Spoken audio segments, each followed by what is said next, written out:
In a card game, aces and eights are known throughout the West as a dead man's hand. There's a good reason for it, and this is the story of how the hand got its name.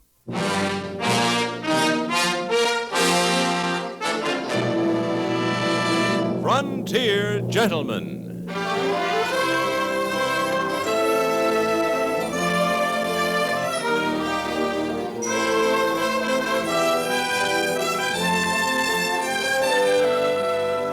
Herewith an Englishman's account of life and death in the West. As a reporter for the London Times, he writes his colorful and unusual stories. But as a man with a gun, he lives and becomes a part of the violent years in the new territories. In just 1 minute, we will bring you this latest report from the Frontier Gentlemen. You know, the couple next door, simple, normal people whose ordinary experiences seem so much more amusing than our own. Well, if you haven't met these delightful young marrieds, by all means, make their acquaintance tomorrow and keep up with them every weekday when they come your way over CBS Radio. Alan Bunce and Peg Lynch, who play the couple next door, are heard over most of these same stations Monday through Friday.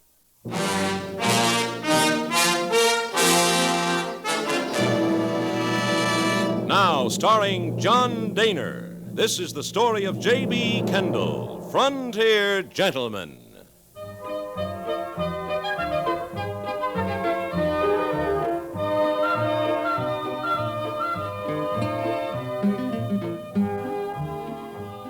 I had gone into the store of an outfitter named Judd Scott in order to purchase a new pair of boots. His was a thriving place of business in Deadwood, and I had to wait a good half an hour before Mr. Scott was able to attend my needs. He was an affable, if somewhat talkative gentleman, and his boots were first-rate. Sir, how's that feel? Seems right snug to me. You walk around in them. Well, the left one might be a little tight. Yes, here in the heel. Oh, she'll ease up, mister. Got to give the leather a chance to know you. Of course, now, if you got the time, I'm kind of pressed for the next couple of weeks, but if you got the time, I could make you a pair. Finest in Dakota Territory. I'm not sure how long I'll be here. No, I think these will do. Take it off. I'll work it in softer for you. So, you're a newspaper correspondent, huh? We've had 'em come through, but none from England. Must be pretty interesting in your line of work. Yes, it is, quite. Guess the folks back there get a lot of pleasure reading about things hereabouts. You mean in Deadwood? Yes, I imagine it's interesting reading. At least I hope it is. Take a long time for a man to run out of things to write about. You met Wild Bill Hickok yet? Hickok? No. Well, now, that surprises me. You heard of him, ain't you? Well, I think so. Oh, there's talk that folks around's wanting to put him up for marshal in Deadwood. Really? Fact. Ask Jack McCall, he knows. He told me. Where would I be likely to find him? Hickok ain't seen for a while. McCall, he's generally down to Carl Mann's Saloon.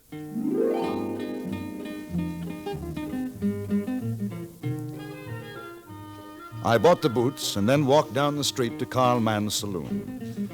Even though it was early, I was rather surprised to see that the place was practically empty. A hatchet-faced woman was drinking at the bar, and I found McCall, a broken-nosed, sullen-looking man, sitting at a table playing a game of solitaire. Yeah, that's me. Who's asking to know? And J.B. Kendall. And what might your business be, J.B. Kendall? Well, Judd Scott mentioned your name. He runs the general store down the street. Judd Scott? Yes, that's right. Well, how come you want to talk with me? Well, as a matter of fact, I'm a newspaper correspondent. I write stories about what I see in the West. What kind of story you writing about in Deadwood? Wild Bill Hickok. You know him? Why don't you ask her? Hmm? Over at the bar. Calamity Jane. She figures she knows him better than most. Well, thank you, I will. Perhaps I can buy you a drink after. Sure, suit yourself. I ain't going nowhere.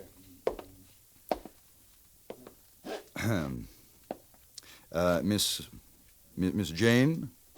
You talking to me? The name's Calamity. Ain't no miss on it. Calamity Jane. I'm sorry. I'm J.B. Kendall. A gentleman over there mentioned that you were a good friend of Wild Bill Hickok. Who? That ain't no gentleman. That's a stinking pig by the name of Jack McCall. You've been sitting with him. Don't foul up the air around me. Hit the trail, mister. Well, I was hoping you could introduce me to Mr. Hickok. Hey, you English? Yes. Thought so. Knew an English feller down in Abilene. Wouldn't quit riding herd on me. Had to shoot him. Oh. New in town, ain't you? Yeah, just arrived. You ain't friend of McCall? Oh, no, I only met him a few minutes ago. What brings you? Well, I'm a writer. Newspaper articles for the London Times. You want to know about Hickok, huh? Guess you heard about me and Wild Bill, huh? Oh, yes. Fastest man with a gun you'll ever see. I ain't too bad myself, but I ain't nothing to Wild Bill. Come on over to the table. Bring the bottle, and I'll tell you about me and Wild Bill.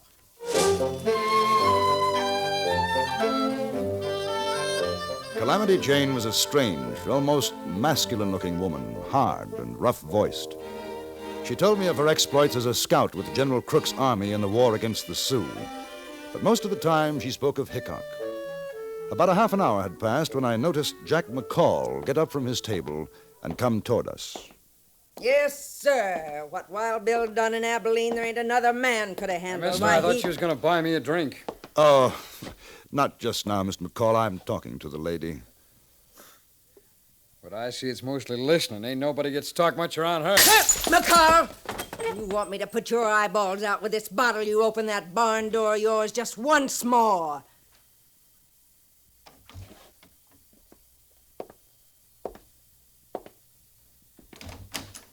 Kendall, you come on down to the Boot Hill Saloon when you're through. I'll tell you the truth about that female polecat. Now, wait. One of these days, me or Wild Bill's gonna pump that coyote full of lead. Except he ain't worth wasting a ball on. He ain't no good.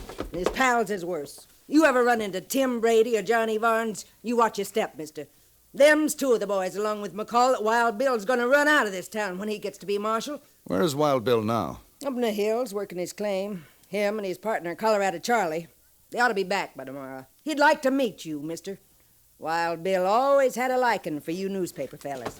Oh, now, watch your hurry. Sit down. We'll split another bottle. Oh, thank you. I think I'd better get settled. Wash some of this Dakota dust off me. Ha, ha, what a dude. All right, go on up to the hotel. Tell 'em Calamity Jane sent you, and if they don't give you the best room, I'll shoot up the place.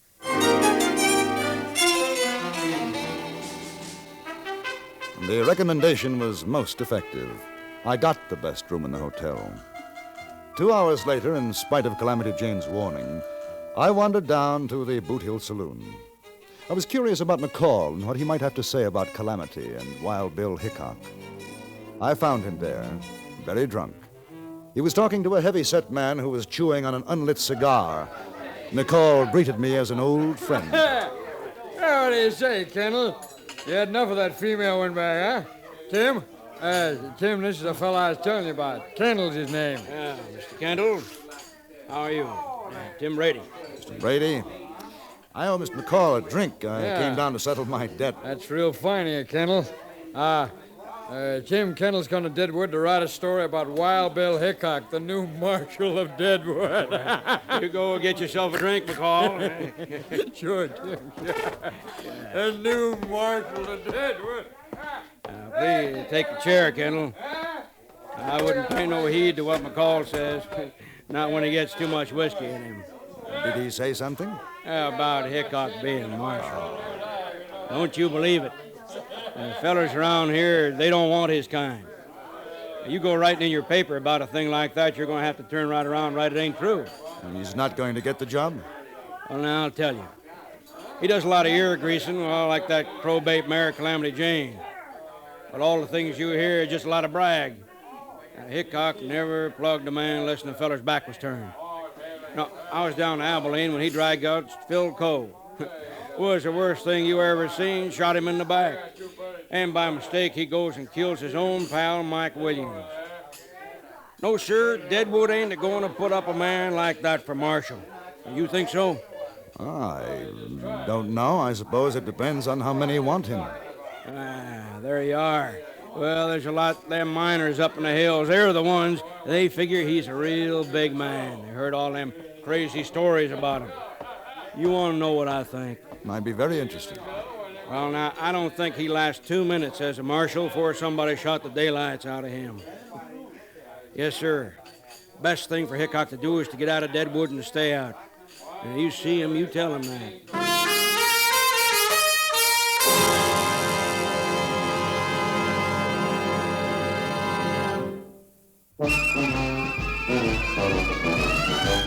Of all leading filters, cigarettes, Kent filters best, Kent filters best. It makes good sense when you smoke Kent, Kent filters best. Of all of the brands of cigarettes, Kent tastes the best, Kent tastes the best. A richer taste than all the rest, Kent filters best.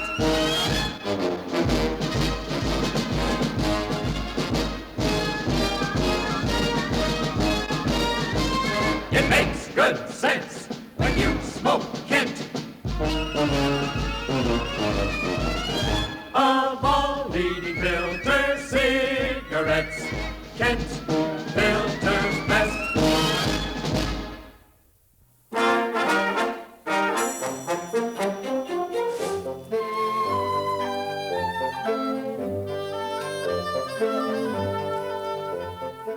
The next night, Calamity Jane introduced me to Wild Bill Hickok.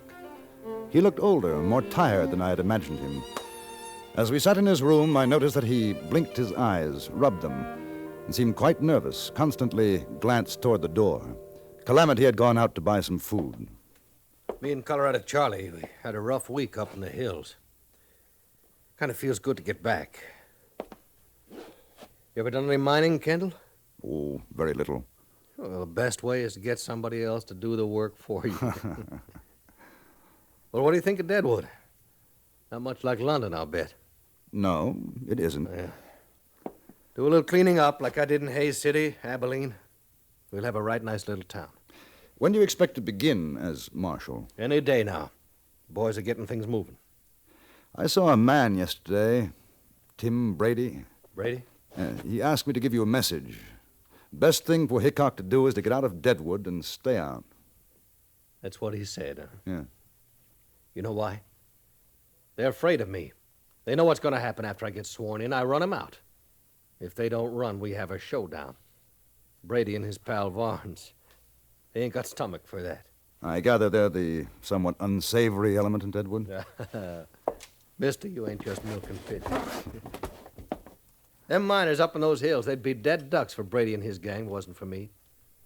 This is the worst mining camp in the territory. Ain't been no law here since it started. Brady don't want none. That's how come the miners want me for marshal. Protection. I'm surprised he hasn't tried to get rid of you before this. That jayhawker knows what had happened to him in a shoot-up. He ain't likely to try nothing. Fella like that gets somebody else to do his dirty work. Hey! Oh, it's only me, Bill. Put away the gun. Told you, Charlie ought to knock. I keep forgetting. Here's J.B. Kendall. Going to write a story about me for an English paper. Yeah, I run into Calamity down at Carl's place, and she told me. Nice to meet you, Kendall. And you, sir. It's my old pal, Charlie Utter. Colorado Charlie's good enough. Kendall's been talking to Brady. That's so? Rest your saddle, Bill. You make me tired standing. Brady says I ought to get out of town. Oh, he'd like that fine. Yeah, he'd like that. Well, I guess I'll go wash up before Calamity gets back. Charlie, you staying around? Yeah, I thought maybe we'd go down to Carl's later and play some cards. All right. I'll be right back. Sure. Got a lot on his mind, has Wild Bill. He ain't usually like this. He seems to have trouble with his eyes. Oh, you noticed it. Yes. I wouldn't want you to say nothing in front of Bill. He's been scared he's going blind. Things sure don't seem like the old days. Oh, I gotta get these boots off. My feet's killing me. How old is he? But Wild Bill, let me see, 39. Of course, to hear him talk, you'd think he's closer to 60. I sure do fret over him sometimes. Always talking about dying, this and that. Tain't like the old days. He sure was a rip snorter. Oh, well, maybe when he gets to be marshal, everything will be like it always was.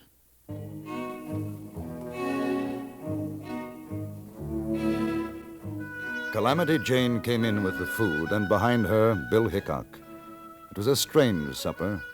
Both Colorado Charlie and Calamity kept up a stream of conversation, anecdotes singing the praise of Hickok's past accomplishments. But the atmosphere was strained. The man with the long hair didn't say very much. Afterwards, Charlie Utter invited me to accompany them to the saloon. I noticed that Hickok was reluctant. Possibly he had a feeling, a warning of what was to come. It was 8 o'clock when we arrived at Carl Mann's saloon and sat down at the card table. Charlie, I'll change seats with me. I ain't sitting with my back to the door. Oh, Wild Bill, you're getting worse than an old woman. Maybe so, but that's the way it is. I like to see what's coming in. Well, here, take my place if you like. No, sir. All he wants is a catbird seat. That's how come he's always winning. You ain't moving, Bill. You got the right idea, Charlie. Wild Bill, you got your seat, and that's the way it's gonna be. Carl, bring us a bottle of whiskey and a deck of cards. Marshal Hickok's gonna be the big loser tonight.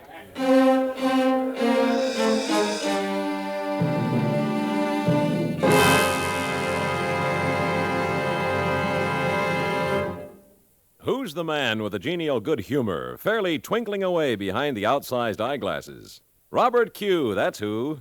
Who's the man whose mischievous variety show is yours to enjoy every weekday evening and Saturdays in the daytime, too? Robert Q, that's who. Tomorrow evening, again, over most of these same stations, enjoy CBS Radio's refreshing Robert Q. Lewis Show with its music, songs, and fun.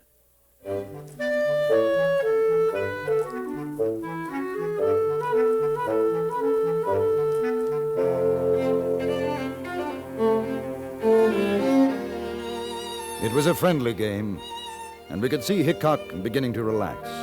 He was a good player and held more than his share of winning hands. But while the game went on, there was something happening down the street in the Boot Hill Saloon.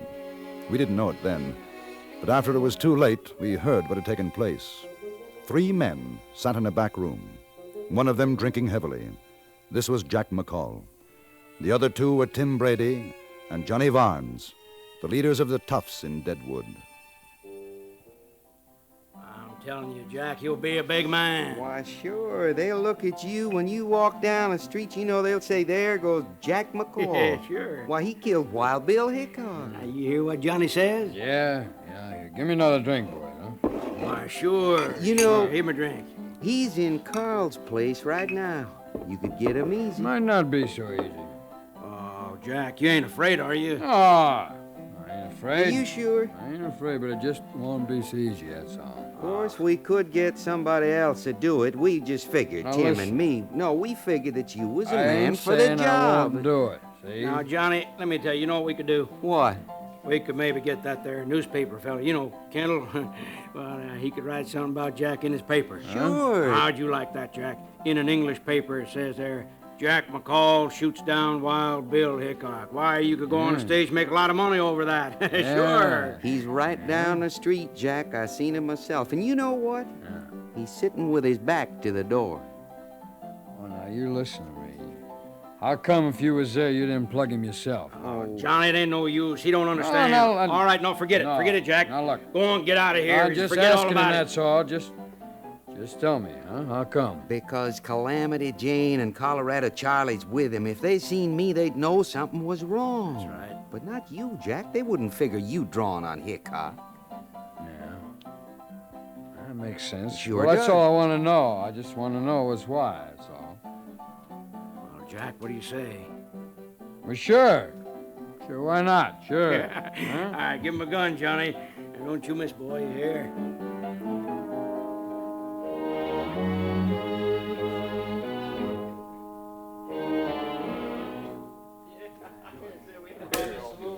Three kings. He's beat you, Wild Bill. There'd be a son of a gun if he has. I had you pegged for no more than 2 pairs.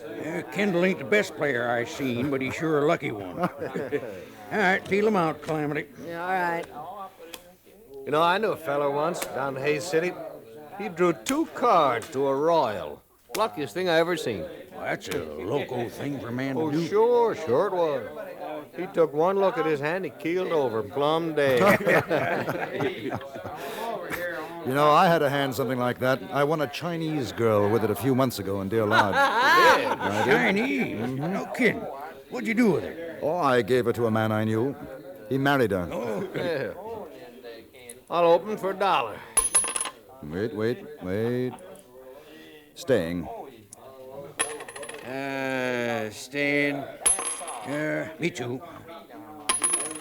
I ain't proud. There. Cards? Well, I'll take 3, Calamity. Kendall? 2, please.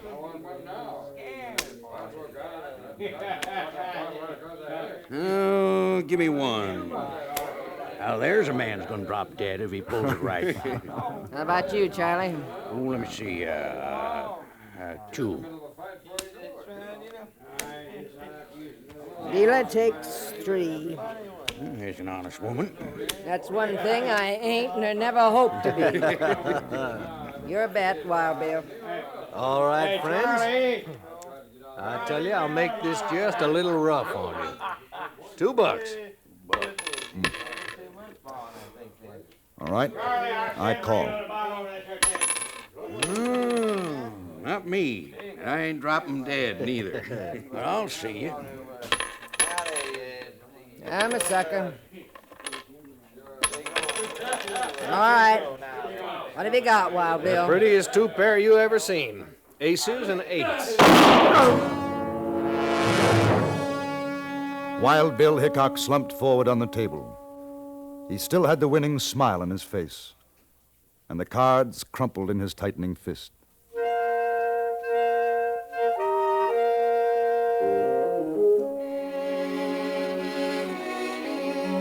It was Calamity Jane who found Jack McCall. He was hiding in a butcher shop nearby. Colorado Charlie and I dragged him away before she had a chance to use the meat cleaver she was holding. We found 6 cartridges in McCall's gun. The only one to fire was the first, the one that killed Hickok. The other 5 were defective. Before I left Deadwood, McCall was tried for murder. But Brady and Barnes must have chosen the jury themselves, because the final verdict was not guilty.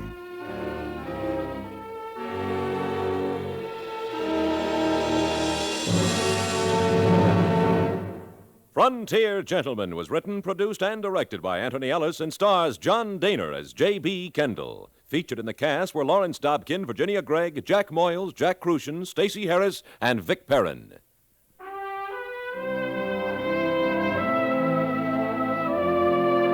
Join us again next week for another report from the Frontier Gentleman.